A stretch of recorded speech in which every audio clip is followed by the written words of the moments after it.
یہ لفظ آپ لے رہے ہیں مرزا صاحب سے؟ نہیں میں نے سنا لیکن میں نے پڑھا بات سن جی، پھر خود پڑھا نا میری سنیں جی کسی کو حقارت سے بولنا، کسی کے بارے میں کسی کو حقیر سمجھنا جی سر، اور خاص طور پر وہ لوگ جن کی ایک ہسٹری ہے ان کو اس طرح کہنا جو اس نے کر لیا باب تشیع کوئی نہیں، یہ بہت بڑی گمراہی ہے۔ معین الدین چشتی رحمۃ اللہ علیہ انڈیا میں پہلی ہستی ہیں جنہوں نے اسلام کو متعارف کروایا، ہزاروں لوگ ان کے ہاتھوں مسلمان ہوئے۔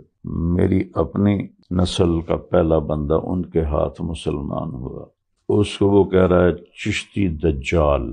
حضرت تھانوی رحمہ اللہ تعالیٰ ایک بہت بڑی علمی شخصیت ہے، ان کو کہہ رہا ہے تھانوی دجال۔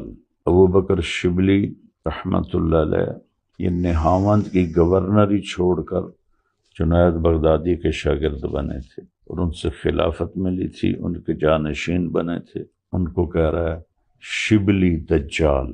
یہ زبان مت استعمال کیا کریں بابے، یہ سب اللہ کے نیک بندے تھے، لکھنے والے سے اونچ نیچ ہو سکتی ہے لیکن ان لوگوں کی میں کوئی اس کی وکالت نہیں کر رہا، اس میں کوئی مگر موضوع چیز ہے تو ہے۔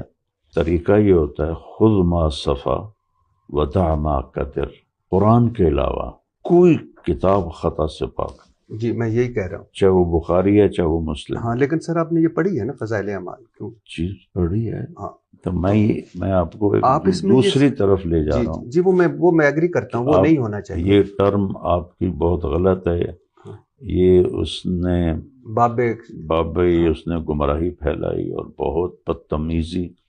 دعوت دینے والا بدتمیز نہیں ہوتا، دعوت دینے والا بد اخلاق نہیں ہوتا۔ جس میں بد اخلاقی ہے، جس میں بدتمیزی ہے، دین کا داعی نہیں ہے، کسی اور چیز کا داعی۔